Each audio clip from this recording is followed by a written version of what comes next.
distinta de lo que hemos visto hasta hoy.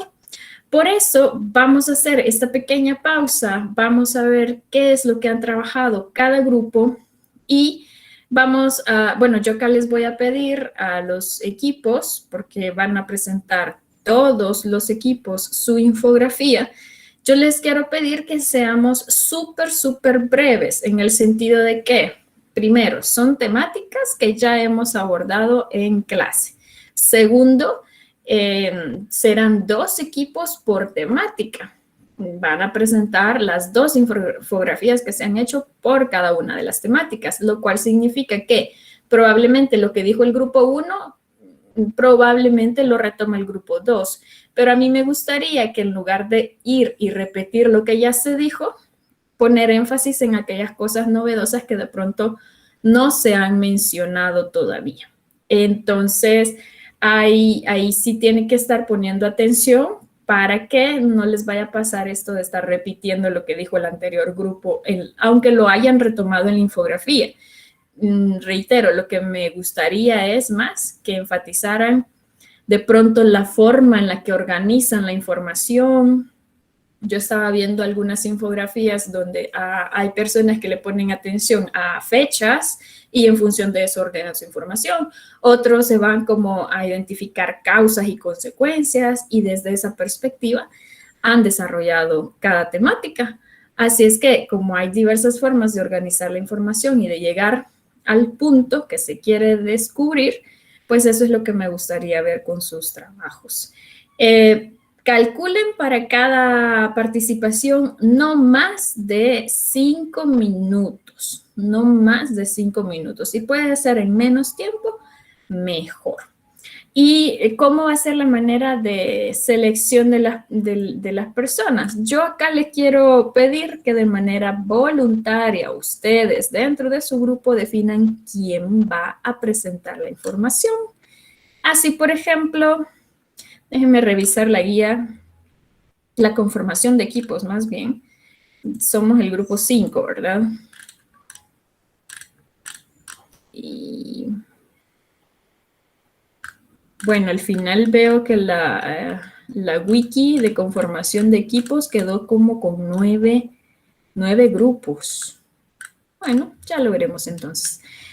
Entonces tengo equipo 1 y equipo 2 que estuvieron trabajando sobre la misma temática, proceso de independencia. ¿Estamos? Sí, Lick. Sí, Lick. Genial, gracias por confirmar.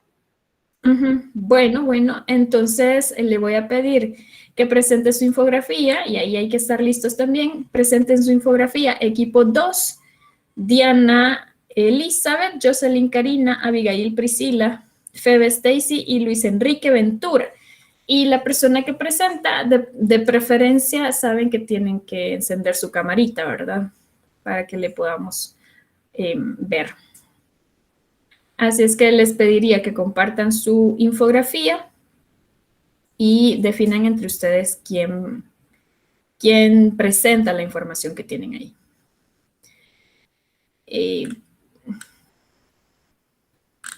Luego, más adelante, les voy a pasar el enlace de asistencia. Y cualquier cosa, creo que podemos ir generando conversación en el chat para que vayamos comentando cosillas que se van exponiendo o saliendo de dudas también. Vamos a estar activos en el chat. ¿Están listas? Grupo 2. Lick, y el grupo 1 pasaría después del 2. Sí. Ok.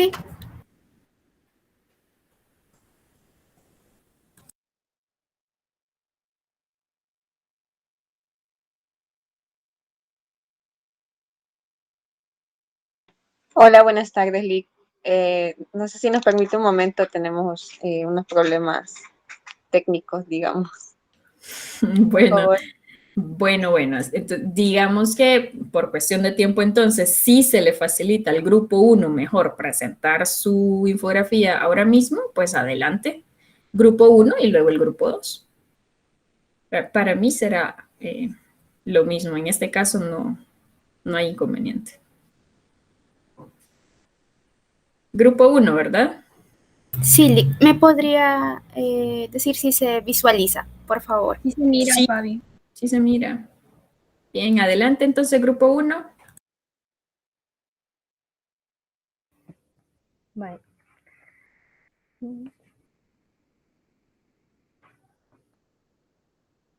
Eh, Buenas tardes, compañeros y licenciada. Nosotros le vamos a hablar sobre el proceso de independencia. Los antecedentes. La crisis del antiguo régimen. Hacia finales del siglo XVIII, el antiguo régimen se había imperado en Europa durante 300 años. Empezó a debilitarse y este fenómeno fue el resultado de un conjunto de procesos de índole económico, social, cultural y político. Luego estaba el siglo XVIII, que presenció el inicio de una nueva fase del capitalismo caracterizada por la sustitución de trabajo manual por el uso de máquinas para la producción masiva de bienes a fin de conservar el orden establecido. Luego estaba Belice, el principal puerto comercial que durante el siglo XVIII el comercio de los países centroamericanos controlaban el exterior de los países donde exportaban. Luego estaban los productores salvadoreños debían acceder al monopolio del mercado de Guatemala, en donde los productores guatemaltecos eran muy estrictos con el paso de las mercancías, pero es en el siguiente año en donde el istmo centroamericano comienza a dar sus frutos y libre comercio entre los países y crece la exportación del café en El Salvador. Luego está en 1810 que empiezan la guerra de independencia, en donde las élites criollas en diversas ciudades y provincias de América del Sur empiezan a destituir por la fuerza a los funcionarios coloniales y a organizar sus propias juntas de gobierno autónomas. Luego estaba el auge republicano, que en el antiguo reino de Guatemala era incapaz de continuar bajo las condiciones políticas de los españoles. Entonces es aquí donde se da el auge republicano y así poder conservar su mano en el poder político. Se da el comienzo de la Guerra de Independencia y la proclamación de las Cortes de Cádiz en toda la región, incluida Guatemala, y que dio un comienzo a un nuevo movimiento republicano entre 1820 y 1821. Luego estaban las élites regionales, que en 1811 la clase dominante centroamericana se encontraba aterrada con la posibilidad de que en el seno de la región se pudiese dar un alzamiento popular articulado. Las clases dominantes de la región se convencieron de que la mejor manera de mantener sus privilegios y el control político y económico de la región era apoyar ese proceso independentista. Luego estaba la formación de una junta provisional consultiva compuesta por las antiguas autoridades y representantes de la aristocracia colonial centroamericana. Luego estaba la anexión a México e independencia, en donde la ciudad de Comayagua, las disputas provinciales de León en Nicaragua y Cartago en Costa Rica proclamaron su anexión al potente vicerreinato mexicano. Vicente Lizola, el oficial a cargo del destacamiento en Guatemala, no pudo más que convocar a un congreso para discutir el tema de la anexión centroamericana a México. Luego, el 1 de julio de 1823, se da la proclamación de independencia en Centroamérica y la intención de declarar en ese congreso como Asamblea General Constituyente. Luego, los representantes de las provincias signatarias declaraban que las provincias representadas en la Asamblea son libres e independientes de la antigua España y México. Luego estaba la Asamblea, que concluyó el 22 de noviembre de 1824 con la promulgación de la Constitución de la República Federal de Centroamérica y la denominación de la República como Federación de Centroamérica. Se dice que nuestra independencia fue una copia de la independencia mexicana y que la Capitanía General de Guatemala comprendía 6 provincias. Luego estaba el Pacto de Iguala, el cual fue establecido por Agustín de Iturbide el 24 de febrero de 1821 y se publicó el 17 de marzo. También se dice que fue llamado como Plan de Independencia de las Américas Septentrionales y tenían 3 garantías: la lucha por la independencia, la religión católica como una religión oficial del gobierno y la unificación, en donde donde se tenía que dar una distinción entre europeos, africanos y indios. También se dio un establecimiento de un gobierno monárquico cuya corona era ofrecida a Fernando VII, rey de España, y también la Unión Centroamericana en el Imperio tiene un carácter de declaración de independencia con respecto a España y que era sui generis. Luego estaban las divisiones al interior del gobierno regional que se dividieron en 4, que fueron los notables, que eran antiguos funcionarios coloniales, los miembros de consejos municipales, los comerciantes de mayor peso, de jerarquía diocesana y las congregaciones religiosas. Luego estaban los que apoyaban la adhesión al Imperio Mexicano, y luego estaban los conservadores y los que rechazaban la idea de una anexión a otro país, que prefieren un gobierno regional centralista y no federal. Gracias. Bueno, muchísimas gracias, Paulina. Vamos a ir con la segunda infografía. Ahora sí, equipo número 2, Febe, ¿están listas?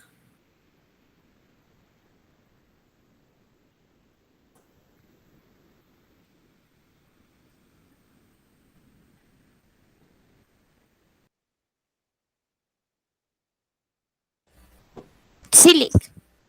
Genial. Me gustaría que expusieran de pronto con sus propias palabras, ¿verdad? El trabajo que han realizado.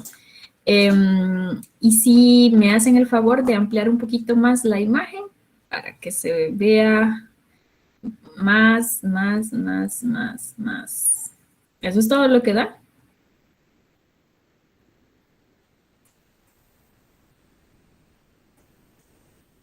Si eso es todo lo que da, me avisa. Sí, solo eso es. Lo siento. Bueno, de acuerdo. Entonces vamos a hacer un esfuerzo con lupa. Adelante, adelante.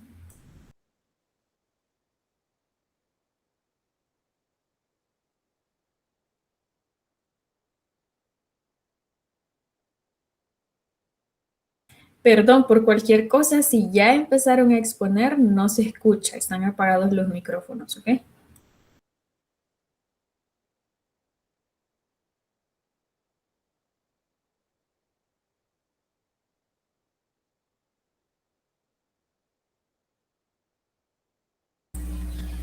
Bueno, lo voy a hacer yo. Bueno, nos toca el tema del proceso de independencia y lo hemos dividido en primero las causas. Tenemos las causas sociales, las políticas y las económicas. Como causas sociales hemos identificado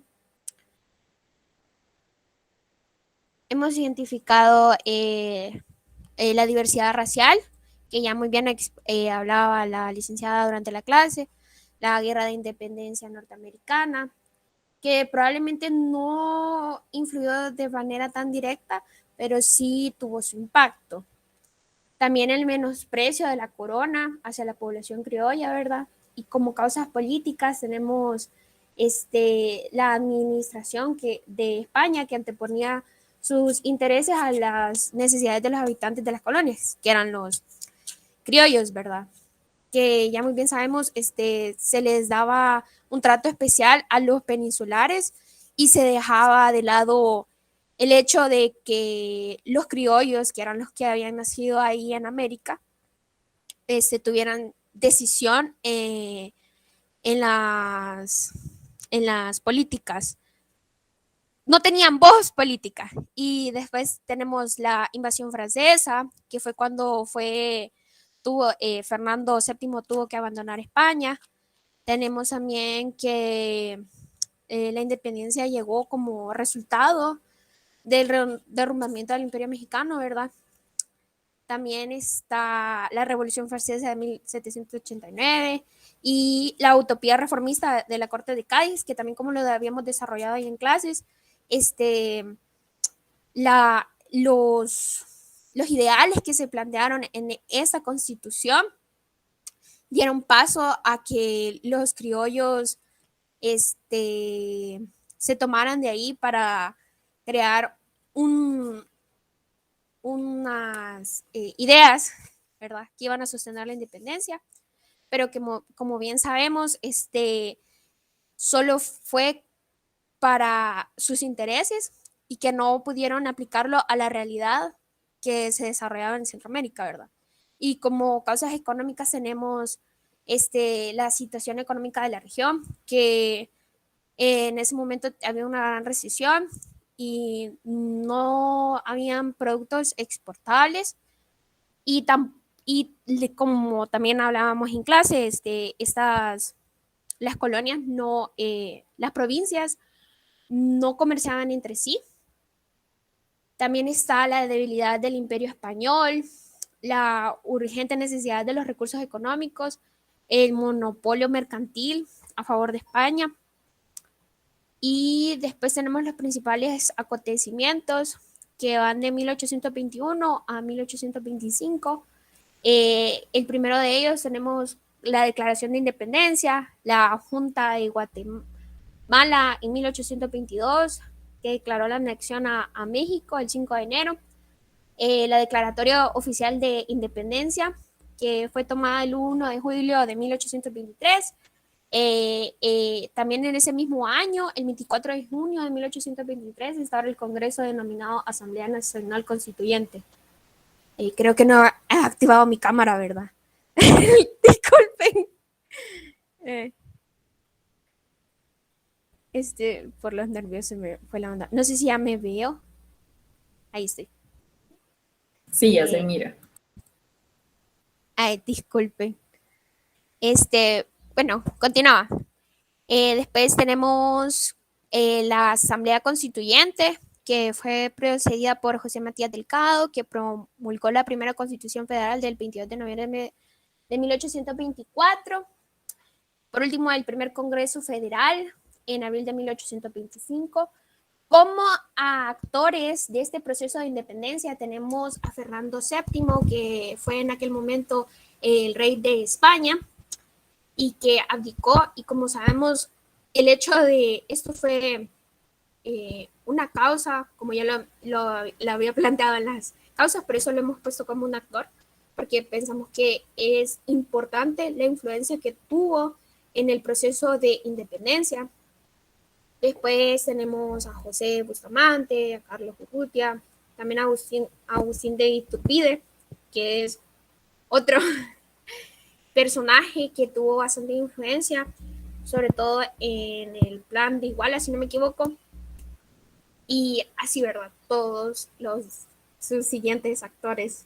Y de ahí tenemos las características, que entre ellas podemos destacar que se alcanzó sin mayores esfuerzos la independencia, se desarrolló de manera pacífica, la emancipación fue parcial, también que porque mientras cuando se logró la independencia, el Reino de Guatemala continuó durante los primeros años prácticamente bajo la misma dinámica y la Constitución española seguía rigiendo.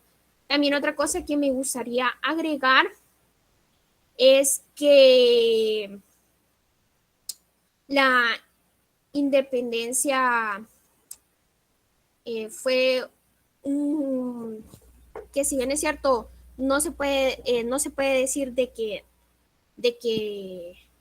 no hubo lucha, pero no hubo como, no sé, no hubo un movimiento político en específico, porque si bien es cierto, cuando a veces se habla del proceso de independencia así, siempre se hablan como de gritos. Por ejemplo, yo me acuerdo de que hay uno en 1811 que se considera como el primer grito de independencia de aquí de Centroamérica, y así hay más sucesivos, pero no hubo un movimiento político que le diera cuerpo a la independencia y terminó siendo un producto más de la independencia de México, ¿verdad? Y por último tenemos las ideas que impulsaron el proceso, que es, por ejemplo, que fue influenciado por las ideas del reformismo ilustrado español y de la ilustración racionalista europea. Eso sería todo. Y después están las fuentes. Bien, muchísimas gracias, Abigail. Ay, disculpe por los nervios. No tienen que ponerse nerviosos cuando presentan cosas conmigo. De hecho, ya quería yo decirles que se imaginaran como que van a llegar donde el presidente de la República y de esta exposición va a depender que les den trabajo en el Ministerio de Relaciones o no.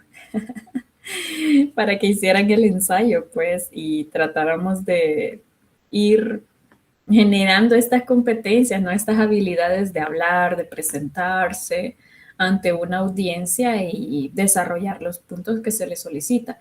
Por eso aparte de socializar lo que ya hicieron, por eso también es que se plantean ese tipo de actividades, para que ustedes tengan la oportunidad de ejercitar esta interacción.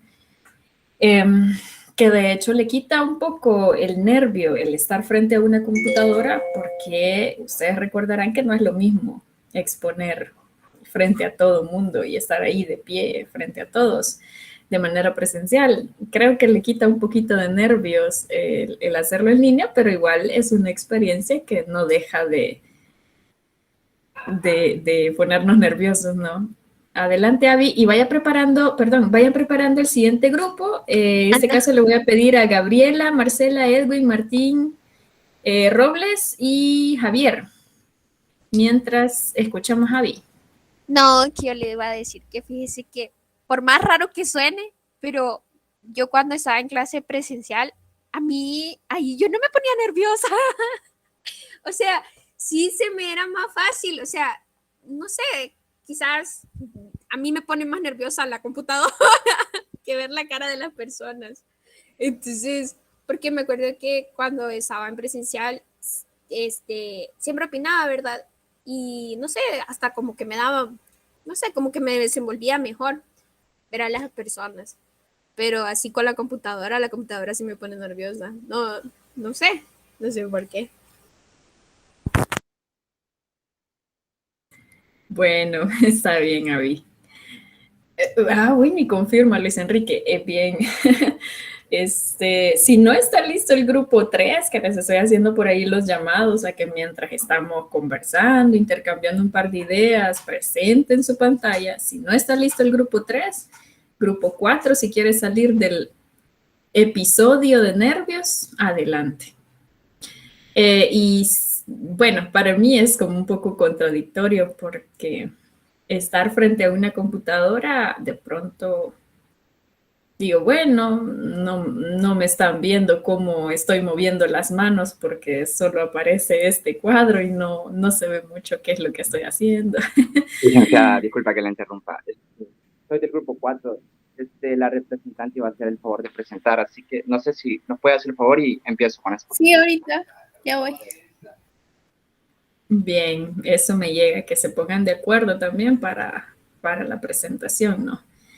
Y si se nos dificulta de manera personal por temas de conexión, por temas del equipo, que a veces se traba en los peores momentos, siempre está bueno tener el respaldo de un compañero, y si la representante se pone ahí a su disposición, mejor. Adelante. Grupo 4, ¿verdad? Sí, grupo 4. Bueno, primero que nada, buenas tardes, licenciada, compañeras y compañeros. En esta ocasión les hablaré acerca de las corrientes políticas y filosóficas que influenciaron la constitución del Estado Federal de Centroamérica. Para ello es necesario, pues, crear unos antecedentes primero, ubicándonos en el año de 1821, que fue la independencia de la corona, la independencia de la Capitanía General de Guatemala de la corona española.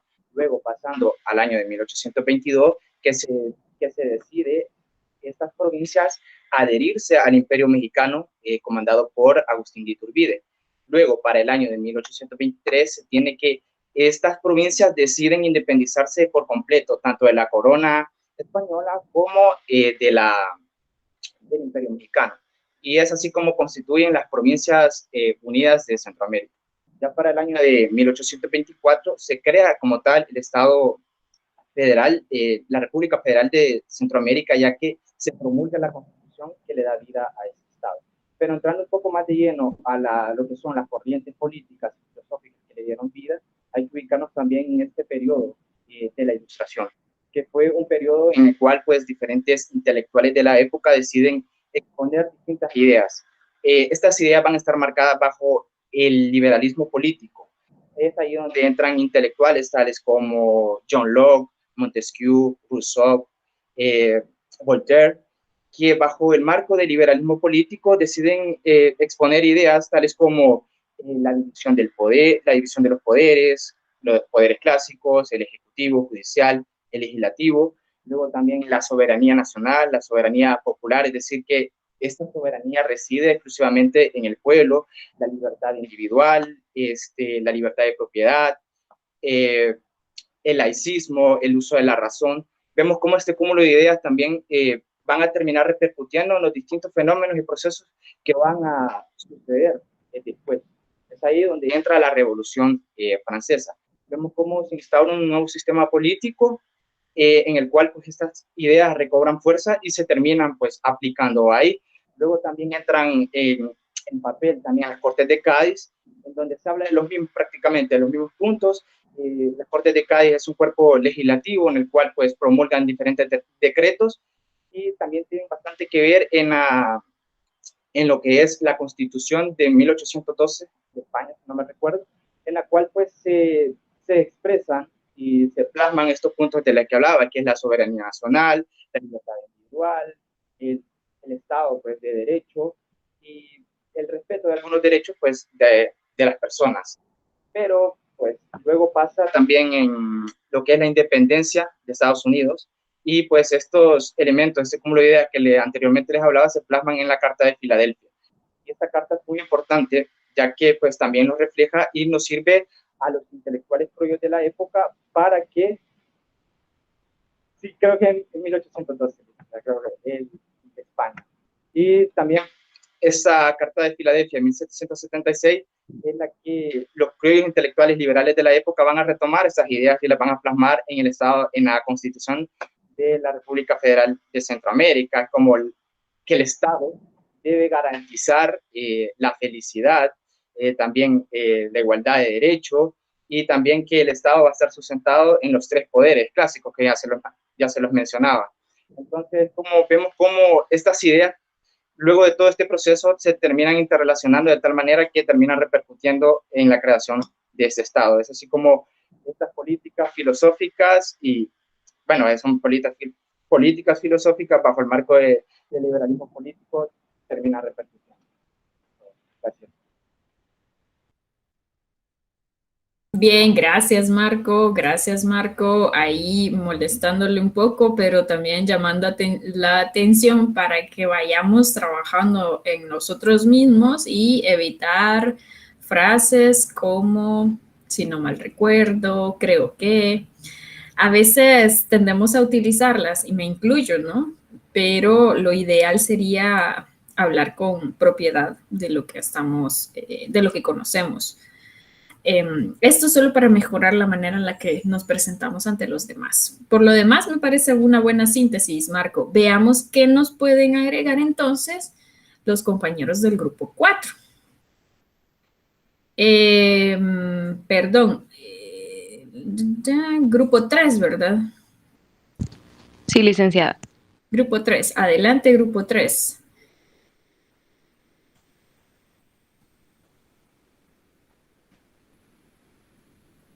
¿Estamos? Ahí están.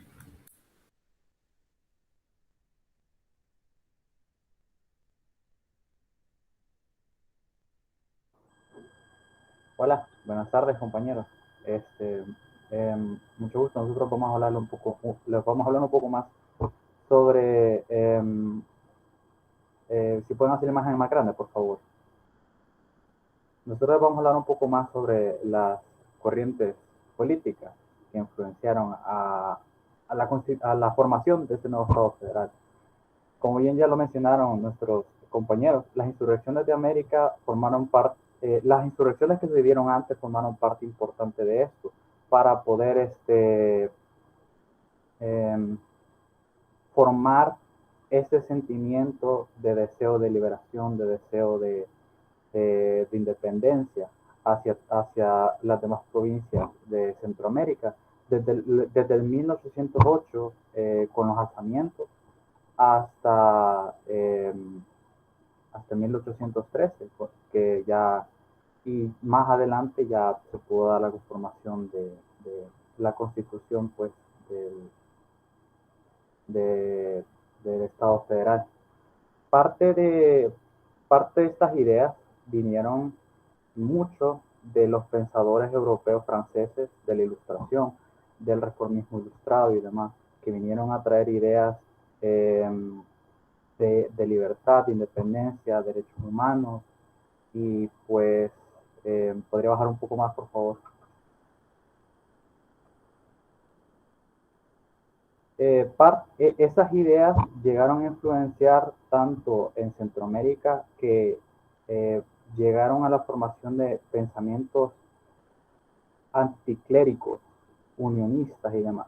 Con anticléricos me quiero referir a que se le dio cierto rechazo a la religión, lo que generó al final que se expulsaran ciertos grupos religiosos y que así también estos grupos religiosos se unieran con los conservadores y empezaran a haber conflictos desde ese punto. Dirigentes como José Cecilio del Valle fue un acérrimo independentista que fue influenciado por estos pensamientos liberales. Y pues, no solo él, también Francisco Morazán formó parte de ese tipo de movimientos.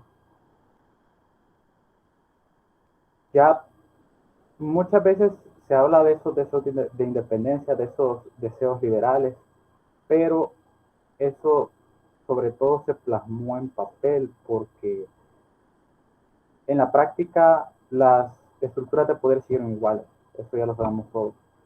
Entonces nosotros por eso decidimos tomar ese enfoque de cómo es que estos ideales fueron permeados en la primera constitución del Estado federal. La Carta de Filadelfia, que dio el inicio de la independencia de Estados Unidos, trajo ideas como un derecho constitucional escrito y sistematizado, y rompía con la tradición monárquica europea al establecer un sistema presidencial como una forma de gobierno. Y también el principio federal de los gobiernos, del gobierno central y separar los demás gobiernos, y también el reconocimiento de pesos y contrapesos, pues, o sea, la separación de poderes.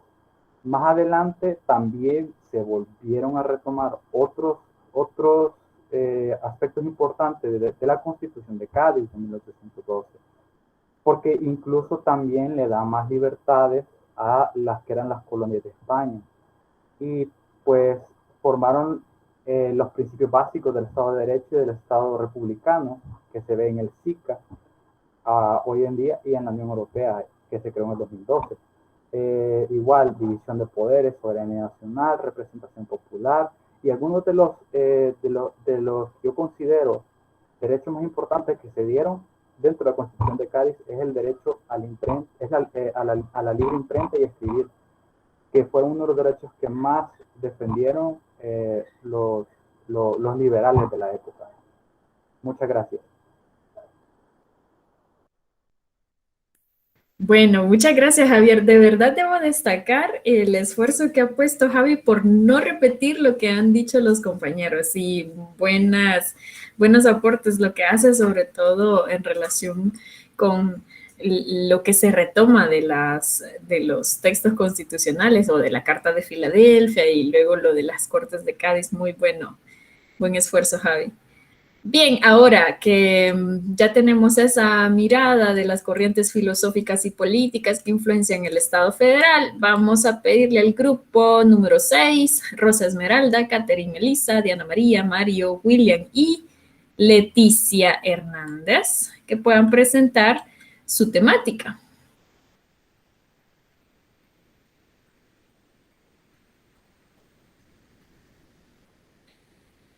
Adelante, por favor.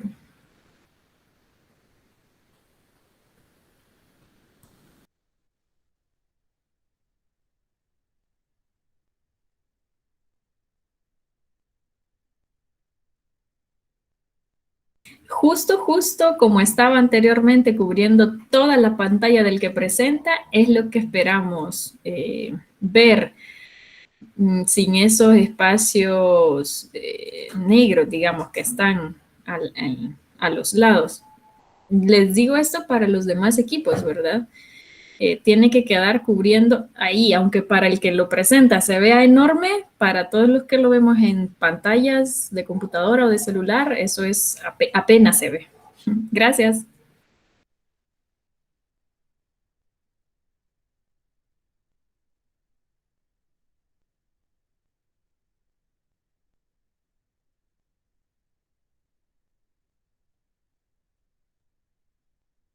Nuevamente, por cualquier cosa, si ya empezaron a exponer, no se escucha.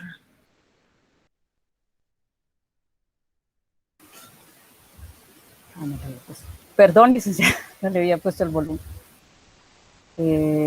A nosotros nos corresponde factores que inducen el proceso federal de centroamericano en 1821 y 1834. Después de Guatemala, Honduras, El Salvador, Nicaragua, Costa Rica, firmaron el Acta de Independencia de Centroamérica el 15 de septiembre de 1821. Los países optaron por la alternativa más conveniente,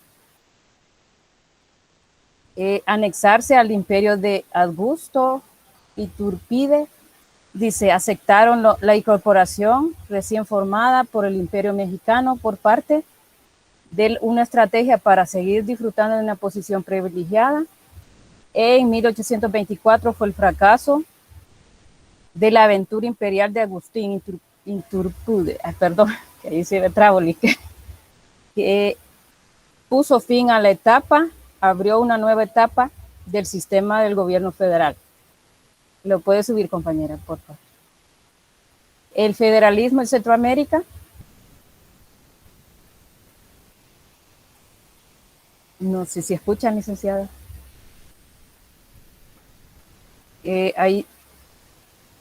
Ahí nos hablaba también acerca del federalismo en Centroamérica.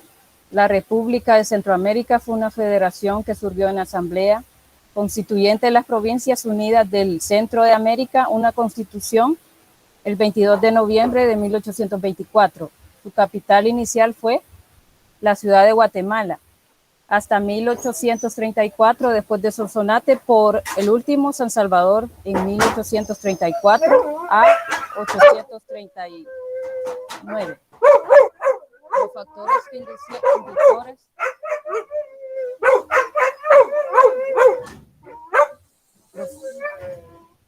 los factores que inducieron fueron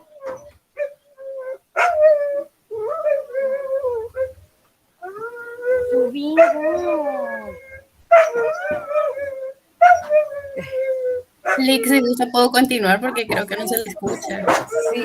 Sí, es que tengo unos perritos y sí hacen una gran bulla. Pero ¿puedo seguir? Sí, continúe ahorita que hay silencio ya. Acerca de los factores inductores, nos habla sobre la división política de los regionalismos y las guerras civiles, una situación económica que fue precaria, que era visible, se convertían en señales de la identidad. Fue el primer intento de integración centroamericana, eventualmente que eso condujo a un fracaso y algunos factores inductores sobresalientes que fueron el poder político para entrar en un proceso de contexto que sucedió en ese proceso, que existía una centralización y descentralización de poder. Y también se logró una independencia de España que se derrumbaba en las instituciones que estaba a cargo de peninsulares que se centralizaron en el poder. Se condujo las tendencias centralistas por parte de los conservadores y tendencias reformaristas por parte de los progresistas. Antes de la llegada de la independencia total, se hicieron las limitaciones como falta de vías de comunicación, se limitaron entre las provincias, de las provincias y toda la región centroamericana de numerosos centros de poder local. Y esto para solucionar todos los problemas, ¿verdad?, que se habían dado en esos entonces en todas las colonias. Dice también que hubo un método de organización de las comunicaciones que buscaban reconciliar y anular el centralismo a la descentralización. También está, punto 2, economía colonial. Nos habla acerca sobre posteriormente a la descentralización, ¿verdad?, que se estuvo dando. Hola. Hola, vamos a hacer una pausa porque como lo habíamos dicho desde el inicio, es un proceso de aprendizaje en el que estamos, ¿verdad? Y lo que buscamos es ir mejorando. Y para este caso, si nos cuesta hacer una presentación, aprovechemos este espacio para aprender. Yo ahora mismo, Avelina, lo que le quiero pedir es que solamente lea la información tal cual está en la imagen. Bueno, Ya no le vamos a poner ningún colochito más o no vamos a intentar explicar nada más. Bueno. Entrenémonos por el momento en leer tal cual está explicado en la infografía y ya luego vamos a ir entrenando otros pasos. Adelante, Avelina. Está bien. Iniciamos desde la economía colonial. Sí. Posteriormente a la centralización del poder que propició a la formación de las economías autosuficientes, ocasionando que no hubiera un solo centro de poder. Esta situación condujo apoyo hacia los cacicazgos locales, transfiriendo el poder político de las autoridades formales a los terratenientes desde el punto de vista externo, vinculaba directamente los regiones con los extranjeros, socavaba la devaluación de la autoridad central. Existieron dos tipos de economía colonial. La primera era el consumo interno, que estaba a cargo de grupos populares. El segundo era de carácter mercantil. Este moderaba todo el proceso mercantil, controlando todo el proceso económico, sirviendo como fuente de recursos para los productores. Lo puedo subir, compañero. Y también está el modelo norteamericano. Nos habla acerca de la experiencia del modelo de la República Norteamericana y los requerimientos de una realidad orientada a la dispersión en busca de una unidad condujeron al federalismo. Es así como el régimen federal perduró en Centroamérica hasta 1838, en el inicio, el que inicia el fin de la federación que hizo la Capitanía General de Guatemala se convirtiera en 5 provincias. Divinieron estos estados federales. Rescate del hispanoamericanismo. En este factor podemos resaltar la búsqueda de rescate de la identidad nacional. Por otro lado, la búsqueda de la paz ante el peligro de las disensiones internas. José del Valle, representante de alto nivel del hispanoamericanistas de principios del siglo XVIII, creo que ahí sí.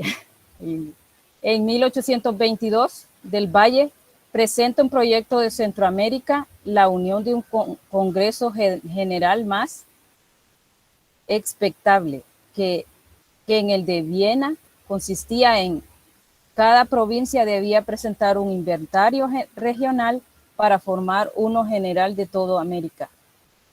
Trazar el plan más útil para que ninguna provincia de América sea víctima de invasiones. Formar la federación más grande que debe de unir a todos los estados de América. Fijar bases de ayuda mutua en caso de agresión. Formar el Tratado General del Comercio de todos los estados americanos.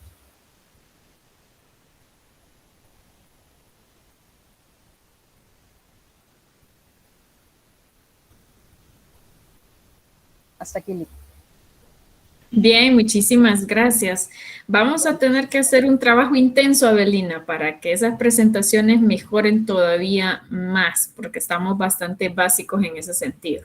De todas maneras, me gustaría rescatar la organización de la información de la infografía, que se evidencia que hubo investigación, organización y luego también no se olviden del dato curioso que apareció por ahí, en el que se registran al menos unos 14 intentos de integración. Esto está bueno tenerlo en cuenta porque de 1838 vamos a dar un salto hasta 1907, que es la fecha en la que se crea la Corte de Justicia Centroamericana. Y en todo este tiempo van a generarse distintos intentos de integración. Se van a unir 3 países, se van a querer unir 4, luego otra vez 3 o 2 y así sucesivamente. Van a tener diferentes nombres como el Congreso Federal, la Unión Centroamericana, el Pacto de Nacaome y así sucesivamente. Y en este desarrollo histórico, hasta 1950, se van a registrar todos estos intentos que ya el grupo había llamado la atención y que hay que tenerlos presentes. Así es que rescato eso, ¿verdad? Vamos a continuar con la siguiente infografía y ya que el grupo 6 pues ha expuesto estos puntos, ¿qué nos puede decir el grupo 5 de más? ¿Qué más nos puede decir sobre estos factores que inducen al proceso federal? Adelante, equipo de Joana, Paola, Jazmín, Silvia y Vanessa. Bien. Buenas tardes, licenciada, compañeros. Pues a continuación los factores que inducen al proceso federal centroamericano. Nosotros tomamos a bien la herencia colonial a raíz de las reformas borbónicas, porque la preocupación de la monarquía española por de alguna forma seguir controlando las finanzas de sus colonias se agudizó más que todo en el siglo XVIII y debido a todo esto, de alguna forma entregaron una serie de reformas con el fin de implementar una administración fiscal, militar, una administración amplia para de alguna forma retomar estos ingresos. Sin embargo, esto solamente fortaleció y de alguna manera ellos mismos les dieron las herramientas a la élite criolla para poder tener el control. Además, la independencia proclamada. Después de toda esta independencia pactada y de alguna forma pacífica, proclamada por la aristocracia colonial, su único objetivo básicamente fue seguir conservando, o no conservando, sino que aumentar sus privilegios, sus beneficios. Entonces, es aquí donde desde Guatemala se quiso de alguna forma recurrir a un centralismo, pero por parte de las demás provincias optaron por una reclamación un poco más, una reclamación autónoma que iría a desembocar finalmente a su adhesión al federalismo, impulsada desde San Salvador. También la desintegración del poder administrativo colonial significó una difusión de intereses. Recordemos que dentro de las colonias, bueno, lo que eran las colonias y se convirtieron en las repúblicas nacientes, había una confluencia de intereses económicos, sociales, políticos y geográficos. Estos impulsaron un resentimiento en una clase que, como ya lo dije, había sido apartada de los privilegios y de los beneficios de la época, y de alguna forma vieron materializado el poder al declararse la independencia. Y esto mismo trajo como una fragmentación, una desintegración de un poder administrativo ya concreto y hacia una difusión de intereses. Y esta difusión de intereses fue lo que causó como un vacío en cuanto a la administración. Y este vacío lo intentaron llenar al intentar vincularse y suscribirse de manera conjunta a una integridad territorial, que más adelante se comprobó que no pudo realizarse. También una representación desproporcional. Recordemos que las representaciones frente al proceso federal fueron desproporcionales, ya que no estaban representados homogéneamente. Se trató más bien de un levantamiento criollo, es decir, pasaron de manos el poder y la administración, pero no significó nada sustancial para las clases desfavorecidas como los indígenas. Y si bien contemplaba un éxito en cuanto al lenguaje, en cuanto a la población, la religión, en la práctica no significó algo, una variación sustancial. También la anarquía y desorganización, como ya lo veníamos hablando. Ante la desintegración hubo una desorganización.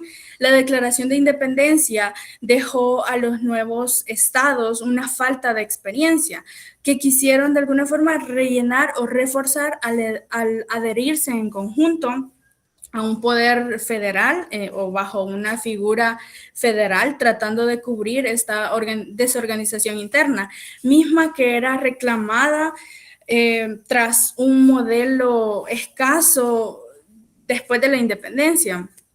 Y esta desorganización generaba pocos recursos para la defensa de sus territorios y el aumento de la vulnerabilidad, y por ello decidieron consolidarse como repúblicas nacientes, embarcados en un modelo federal que pues no prosperó.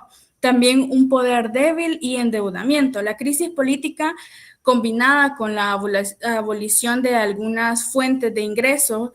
Estas fuentes de ingreso estaban antes de la independencia y estos proporcionaban un refuerzo económico. Pues la abolición de estos llevaron a un débil poder que al final generó un endeudamiento general.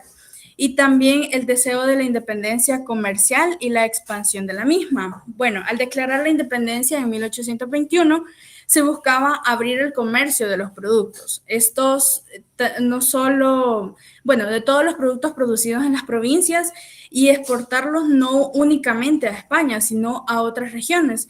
Esto buscaba establecer también precios justos y como que ya no, bueno, precios justos. También la influencia,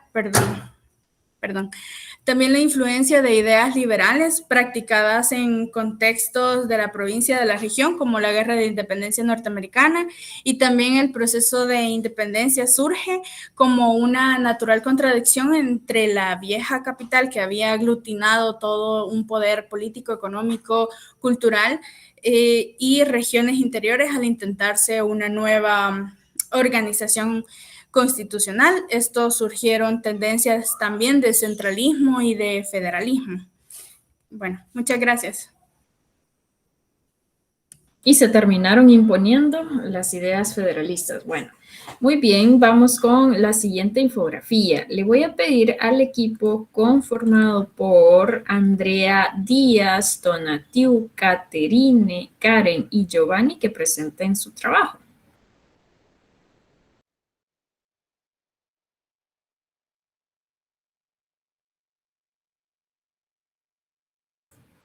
Puntualmente, lo que vamos a pasar a ver ahora mismo es la Constitución de la República Federal. Ya en clases hicimos una selección de artículos, así es que vamos a ver qué extra nos puede ofrecer este grupo.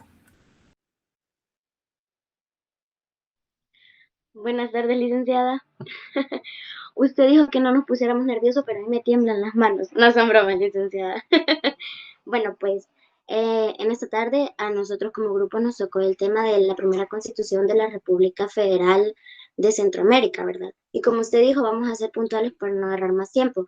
Así que podemos empezar diciendo que cuando los países que antes eran parte del Reino de Guatemala, que como bien sabemos es Guatemala, Nicaragua, El Salvador, Costa Rica y Honduras, fueron suscritos al Acta de Independencia, pues esto dio paso a que se creara una asamblea constituyente, la cual iba a estar encargada pues de redactar prácticamente la constitución que iba a servir para la federación. Para 1823, las bases de la constitución se redactaron y fueron aprobadas. Cabe aclarar que se tomó pues el federalismo, como bien anteriormente usted mencionaba, y para el 5 de julio de 1824 fue presentada la redacción de la Constitución a la Asamblea Nacional Constituyente, dando paso que después de una buena revisión, ¿verdad?, de esta Constitución, esta fuera aprobada el 22 de noviembre de 1824, con el nombre, ahora sí, de Constitución de la República Federal de Centroamérica. Como bien se sabe, pues el régimen federal que se le dio a la Constitución fue tomada de las constituciones, bueno, de la Constitución estadounidense de 1787, de los textos constitucionales federales de Colombia y de las Cortes de Cádiz, ¿verdad? Y como anteriormente usted había mencionado también en las clases, es de que quizás si estos textos y esta constitución no hubiera existido, pues ni modo, le hubiera tocado a la federación empezar desde cero y no copiar nada, sino que a ellos ingeniárselas para poder crear la propia constitución de la federación. La constitución se conformaba de 211 artículos, los cuales abarcaban, o su composición era la composición territorial, el poder legislativo y ejecutivo, la religión y creo que sobre todo y lo más importante, pues los derechos humanos, ¿verdad? Y estos 211 artículos se dividían en 15 títulos. Y también podemos decir que si bien es cierto, había un modelo federativo plasmado en la Constitución cuando se creó, por el cual supuestamente se iban a tener que regir, ay, permítame, licenciada, ya leo el mensajito, por el cual se iban a tener que regir los 5 países, pues el nacionalismo prácticamente siempre predominó en cada uno de los 5 países, ¿verdad? Por lo que las decisiones que quizás se tomaban como en el Congreso, que supuestamente iba a servir para toda la federación, siempre quedaban como un poco de lado porque ellos querían hacer lo que ellos pensaban, ya que tenían sus propios poderes, ¿verdad? El ejecutivo, el legislativo y el judicial. Aparte de que el financiamiento, pues, de la federación no todos los estados lo podían tener porque cada uno pues ya tenía sus propias deudas o sus propios compromisos, ¿verdad? Con el dinero para poder sostener sus propios poderes, como anteriormente acabo de mencionar. Y pues para no hacerlo tan largo, finalmente la Constitución tuvo vigencia hasta 1840. Así que muchas gracias. Muy bien, Andrea. Yo lo que estaba retomando en el chat es para los demás compañeros la reflexión que usted hace sobre qué hubiese pasado si no hubiera existido un modelo al cual ceñirse, un modelo de forma de Estado al cual imitar. Habría entonces que indagar más sobre hacia dónde apunta, ¿no?, esta forma de organización política. Muy buena reflexión. Vamos a ver el trabajo que ha realizado equipo número 8. Naomi, Sofía, Raúl, Andrea y Alejandra. ¿Qué más de la Constitución Federal podemos extraer? Vean que ya aquí los compañeros nos han dado parte de antecedentes por ahí, ¿verdad? Nos contaron el cuento de cómo se había construido esta Constitución. Vaya, muy buenas tardes a todos. Yo les hablaré sobre la primera Constitución de la República de Centroamérica y para empezar tenemos un pequeño recordatorio de qué es una Constitución. La Constitución es la ley fundamental del Estado, la que le da vida al Estado. Entonces, por ende, en esta vamos a tener diferentes tipos de normativa, ya que tiene que ver con el territorio, con la población, con los derechos fundamentales que los habitantes tienen dentro de este, con el tipo de gobierno que tiene. Y de ahí vamos con los antecedentes. Si bien se menciona que el 2 de julio de 1823 se crea una Asamblea Nacional Constituyente, entra en vigencia la Constitución de Cádiz temporalmente, pero también aquí vemos cómo se imponen los pensamientos liberales y también se crea el documento de bases de Constitución Federal, la cual al final da el nacimiento para la Constitución el 22 de noviembre de 1824, al que termina denominando la República Federal Centroamericana. Continuaremos con la estructura, que aquí la hemos ordenado un poco, en la cual nos da la forma de gobierno, la composición del territorio en los artículos 5 y 6, que nos pareció interesante, que aparte de los territorios ya conformados por Centroamérica, la provincia de Chiapas, se le da la opción de que si se quiere adherir, se puede adherir si desea, pero si no, no hay problema.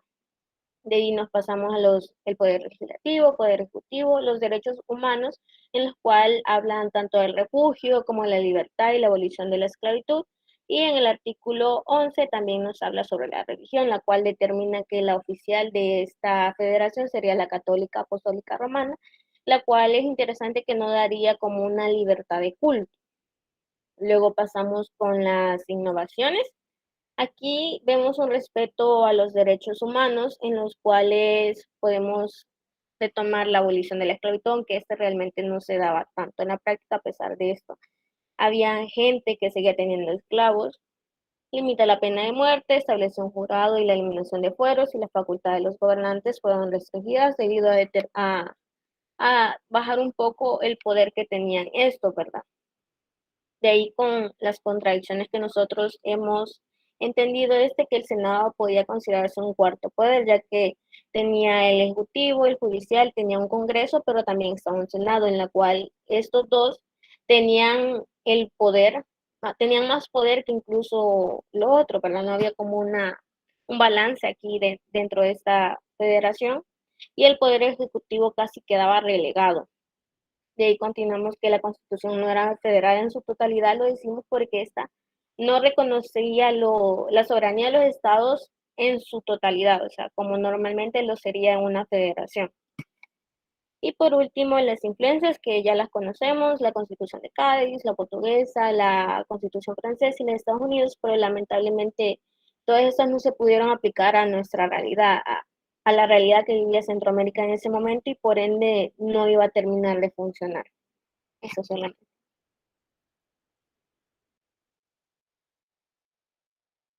Muy bien, muchísimas gracias. Vean que ahora mismo les voy a pasar el enlace de asistencia y espero por ahí sus respuestas. Para identificar si están en clase, ¿verdad, Donatiu? Yo voy retomando algunas de las ideas que se estaban planteando en la exposición, ¿no? Porque vamos, de todas maneras, estamos haciendo un repaso y me interesa que queden claras las cosas. Entonces, les he incorporado por ahí una preguntita, ¿verdad? En la lista de asistencia. Complétenla y a continuación vamos con la exposición de la siguiente infografía, que según tengo anotado aquí sería el último grupo, ¿verdad? Conformado por Iris, Yancy, Adán, Janet y Camilo. Valga mencionar que de la exposición que acaba de hacer Naomi, me llamó la atención cómo hicieron este recordatorio de Constitución, pero también les voy a cuestionar el que no revisaron la Constitución más allá de lo que habíamos visto en clase, porque esa estructura de los temas más importantes fueron los que vimos en clase. Y son 15 títulos los que tiene la Constitución, o sea que pudieron haber ahondado un poquito más por ahí. De pronto plantear todos los títulos de la Constitución. Pero bueno, vamos entonces a dejarlo por ahí y ahora nos quedamos con los factores. Hola, Lick, buenas tardes. Hola, compañeros y compañeras, buenas tardes. Vamos a hablar de las causas de la disolución política del Estado Federal en 1838. Creo que a modo de introducción se debe decir que este año a nivel mundial ha sido un año muy importante y a nivel centroamericano también. Como dato curioso, en 1838 se corona a la reina Victoria, a la muy famosa reina Victoria. Y también aquí en el país estábamos pensando en diluir el sistema federal centroamericano o en desaparecer el sueño de Francisco Morazán. Hubieron muchas causas políticas que desestabilizaron el Estado federal centroamericano. Entre ellas puede estar el conflicto que siempre hubo entre liberales y conservadores, que el sistema federal y la dualidad de funciones político-administrativas. Además que ya se tenía un remanente de consecuencias negativas por guerras civiles y por guerras internas a nivel salvadoreño y a nivel centroamericano. También se te ponen los intereses de la oligarquía del Reino de Guatemala, que eso es muy importante porque al final es como el motivo por el cual podemos entender una de las formas por la cual El Salvador no se pudo anexar al final a México. En el caso de Agustín de Iturbide, que quería que Centroamérica, en el caso de El Salvador, se anexara a la parte mexicana. También en la parte de las causas políticas está que en la Constitución Federal se establece el sistema de doble administración, federal y provincial. A pesar que la Constitución no era del todo federalista, se crea ese tipo de administración. Y ahí es donde surgen las diferencias del partido político conservador y liberal, que los liberales eran los que querían la independencia total de Centroamérica. Y en este caso de la esfera liberal lo que podemos ver es que estaban haciendo prácticamente las élites estaban controlando la parte liberal porque lo que querían eran generar más ganancias para ellos y no responder a los impuestos que España había puesto en la región. Entonces es un tema político también, las causas políticas, las deudas externas que al final, analizando en el tema centroamericano, se querían al final independizar porque ya no se querían pagar impuestos a España y porque España estaba explotando la región, pues. Aparte que tenían que ver el tema de la economía monoexportadora, que los cultivos de esa época no estaban rindiendo lo suficiente para poder pagar todos los impuestos y todas las responsabilidades fiscales de la época. Aparte que ni siquiera habían medios de comunicación y transporte óptimos para poder generar mayores ingresos y así cumplir con las responsabilidades. Y también que a causa de lo que a nosotros nos estaba pasando, el comercio español colapsó y genera un bloqueo comercial, el endeudamiento y todas las malas decisiones políticas que se tomaron en la época hizo que al final el federalismo cayera. Y también yo creo que este 1838 es como el boom, pero antes de eso tuvo que haber muchas chispitas, porque en 1834, que es la elección del presidente y que se elige a José Cecilio del Valle, antes de la toma de posesión, él muere. Y por esa segunda vuelta, bueno, por esa muerte, viene Francisco Morazán y toma una segunda vuelta como presidente. Y sabemos que el sueño de Francisco Morazán, que siempre fue mantener unificada a Centroamérica. Y en el tema de las causas sociales es que habían alzamientos populares, pero no eran alzamientos de campesinos, eran alzamientos de la élite, de la gente que tenía los recursos y que quería libertad económica para ellos. Desigualdad hacia la ley de residentes extranjeros y residentes originarios en el Istmo, y no había una dependencia del poder central. A pesar de que en la Constitución Federalista se había puesto la administración federal, que en este caso era la máxima en el caso de Guatemala, y la provincial, que en cada parte había un gobernante, no se respetaba la central. Al final lo que se hacía era que cada provincia tenía su propia autonomía, su propia independencia, se podría decir así. Y al final también hubo un resentimiento, no solo de las élites, sino que de la clase política, porque la mayoría de fondos de inversión iban para Guatemala. A pesar que no se quería esa parte del Reino de Guatemala, la mayor inversión iba para ellos. Al final esas actividades políticas no permitían de que la mayoría de sociedad participara en temas económicos. Y al final fue como un problema entre élites tradicionales, un problema económico, social y político que desencadenó la disolución del Estado federalista. Solamente, gracias. Excelente exposición, Adán Alberto. Realmente me gusta mucho el dominio que ha expresado y los datos extra que nos ha aportado hacia estas causas políticas, económicas y sociales, tomando como base las que hemos visto en clase, pero también evidencia que ha habido investigación. Así es que felicitarles de manera particular a usted por presentarlo y también al equipo por hacer un buen trabajo. Bien, no se olviden de anotar su asistencia, ¿verdad? Un poco retomando lo que Adán nos estaba exponiendo. Y acá quiero aprovechar para preguntar, ¿hay otro grupo, hay otro equipo que necesite presentar algo o acá finalizamos?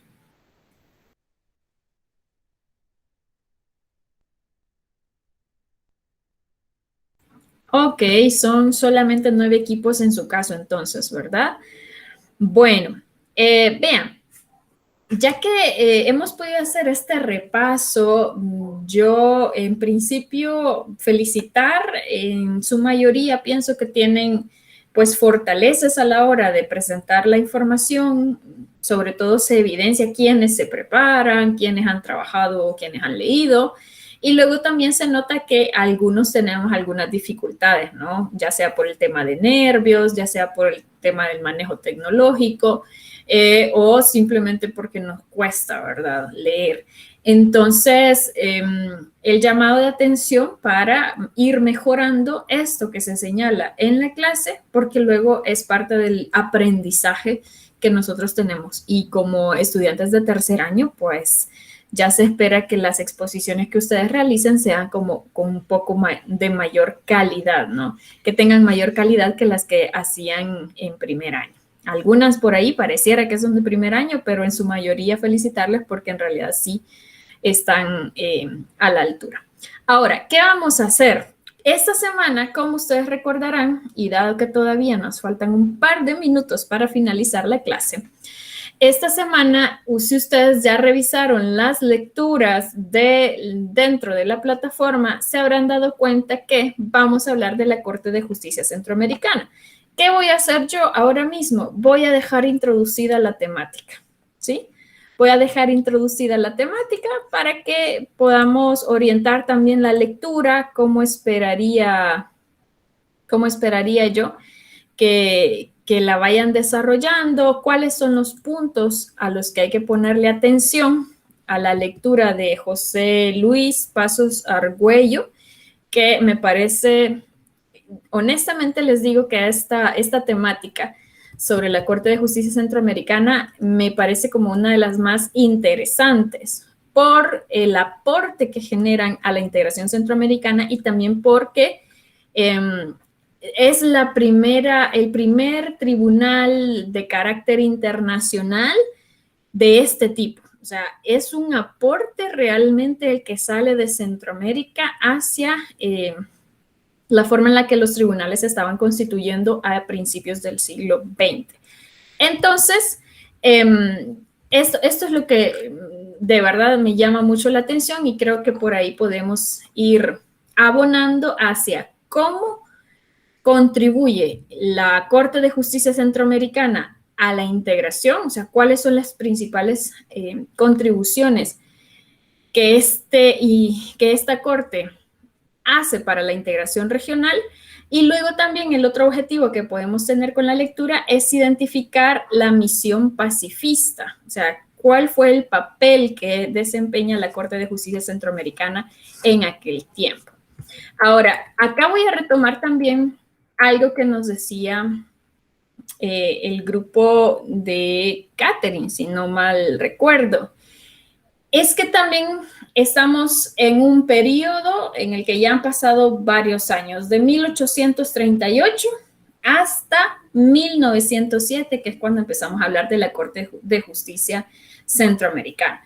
Como antecedente, nosotros podemos remitirnos a que cuando finaliza el proceso de independencia, que es lo que estamos viendo ahora, lo que hemos repasado, al finalizar este proceso de independencia y con la constitución de las Provincias Unidas del Centro de América, luego con la Federación, la República Federal del Centro de América, lo que encontramos de fondo, además del contexto que rodea el nacimiento de estas instancias, es que hay una idea orientada a la solidaridad, a la paz, a mantenerse juntos en vista de toda una serie de factores que pueden ser perjudiciales si los países se mantienen separados.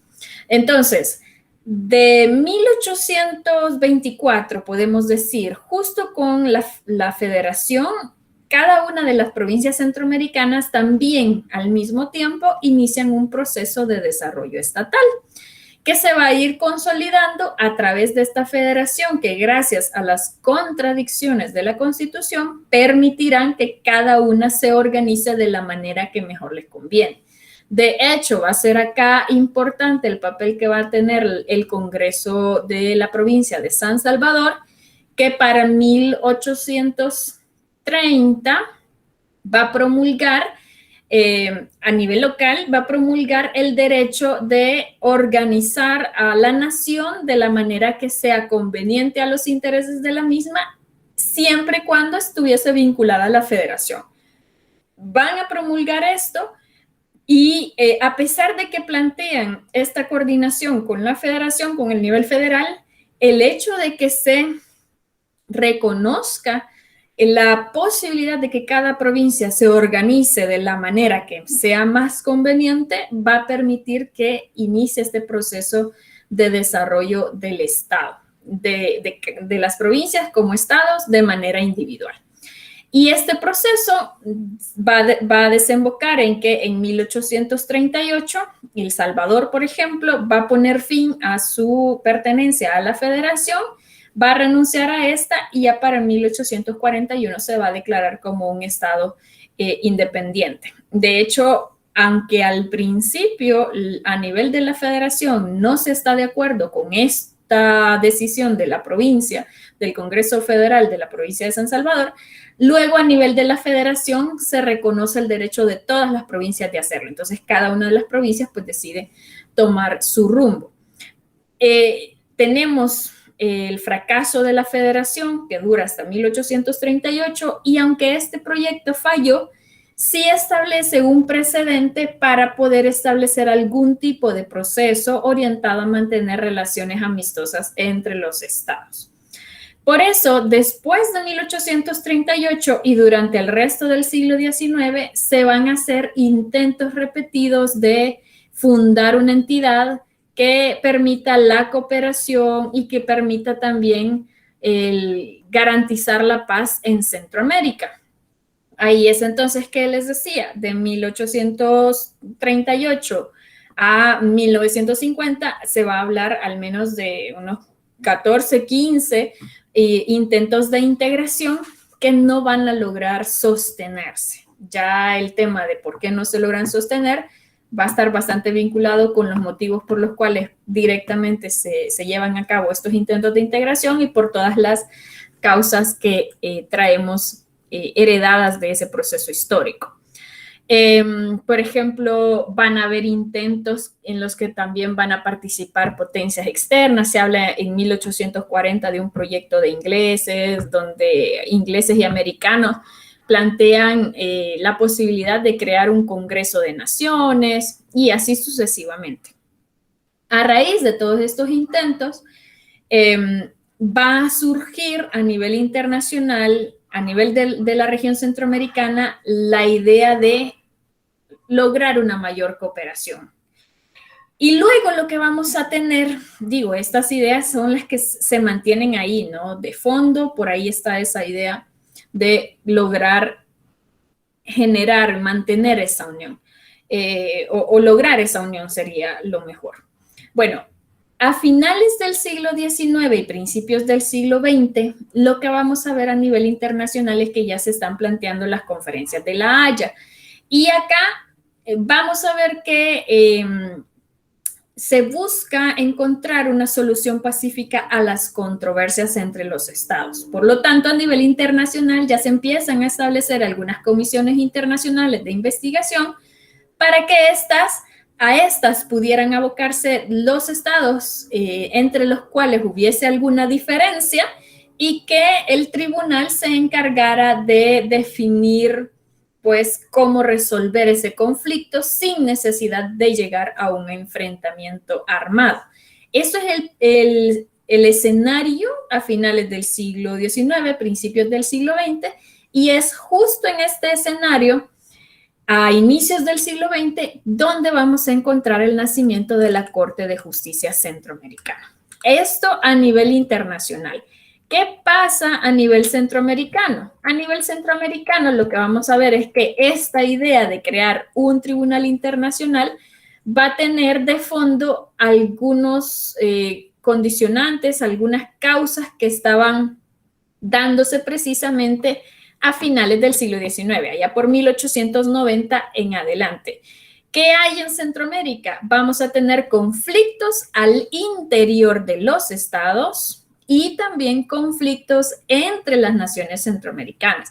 Por ejemplo, en la lectura se hace referencia a conflictos entre Guatemala y El Salvador, luego conflictos entre Honduras y El Salvador, Honduras y Nicaragua, temores de una guerra entre El Salvador y Nicaragua en la que participe Honduras, y cuando ustedes vayan avanzando en la lectura van a ver que el tema era la injerencia que tenían algunos gobiernos en los asuntos internos de otro país. Por ejemplo, se menciona el caso de que un presidente hondureño logra influenciar y logra influenciar de tal manera que en Nicaragua se acceda al poder un presidente que fuese afín a los intereses de Honduras. Entonces, ¿esto cómo va a ser? O sea, va a llegar al gobierno de otra nación un presidente que es afín a mis intereses. Y cuando ya en dos países se encuentran líderes que son de alguna manera afines, esto va a generar temores en un tercer país, referente a un posible conflicto en el que los dos se unan en contra de un tercero. Eso es lo que van a encontrar en la primera parte de la lectura. Por ahí les van a hablar de Manuel Estrada, Tomás Regalado en El Salvador, un presidente que estaba en Nicaragua de apellido Zelaya. Bueno, esta es la situación conflictiva que hay en la región centroamericana. Y a esta situación conflictiva se va a sumar este contexto internacional que les comentaba, derivado de la Conferencia de La Haya, en donde el personaje que tenemos en la pantalla, el excelentísimo señor Elihu Root, que era el secretario de Estado del gobierno americano, había participado en estas conferencias de La Haya y él era de la idea de respetar el derecho internacional, que el derecho internacional es el elemento clave en la conducción de la política exterior. Ustedes, si quieren, lo pueden ubicar en una corriente idealista, ¿verdad? Acuérdense de los debates realismo-idealismo, en el que predomina la cooperación sobre el conflicto y el respeto al derecho internacional. Este es el sentimiento que se va a manejar en el contexto de las conferencias de La Haya, donde va a participar el secretario de Estado de Estados Unidos. ¿Por qué es importante tener esto como contexto? Porque después de 1902, los centroamericanos que también habían participado en la Conferencia de La Haya, ante este panorama conflictivo en la región centroamericana, proponen el establecer o el llevar a cabo una serie de conferencias de paz. Entonces, van a aparecer los aportes de Costa Rica, 1906, que establecen ciertos lineamientos para llegar a un acuerdo pacífico de las controversias, encontrar una resolución pacífica. Sí, después de tanto conflicto, los conflictos, las disputas entre países centroamericanos usualmente involucraban ejército.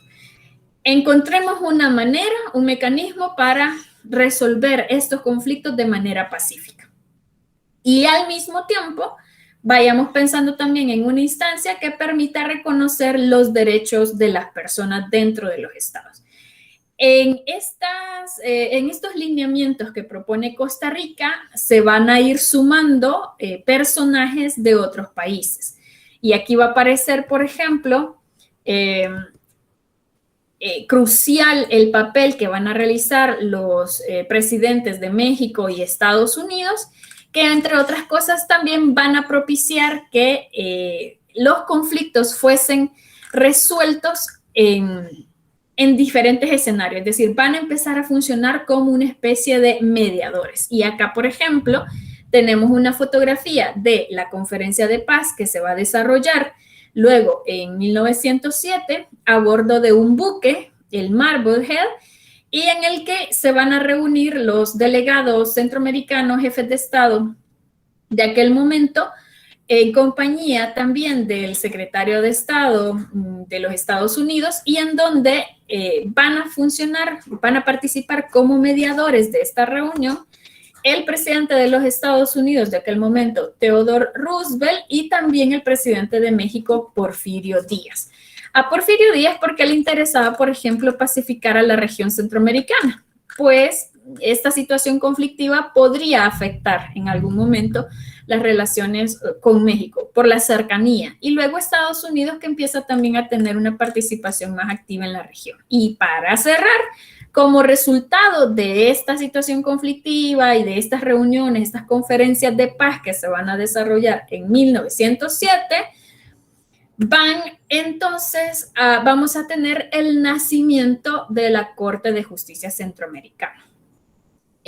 Tanto México como Estados Unidos propusieron a los presidentes centroamericanos que se reunieran en la ciudad de Washington en el mes de noviembre de 1907, que esto va a ser conocido como la Conferencia de Paz Centroamericana, con el fin de iniciar negociaciones diplomáticas conducentes a puntos de convergencia para construir una solución de paz y justicia conforme a derecho. Y como resultado de estas reuniones se va a tener la firma del Tratado de Paz y Amistad ya para el 20 de diciembre de 1907 por parte de Guatemala, Honduras, El Salvador, Nicaragua, Costa Rica, de la conferencia de paz. Bueno, van a firmar el Tratado de Paz y Amistad y al mismo tiempo van a aprovechar para firmar otros documentos, otros pactos, dentro de los cuales se habla de una convención de extradición, un tratado para establecer una oficina internacional centroamericana, para crear un instituto pedagógico, entre otros. Pero el más importante, a mi parecer, es el que vamos a desarrollar en la próxima sesión.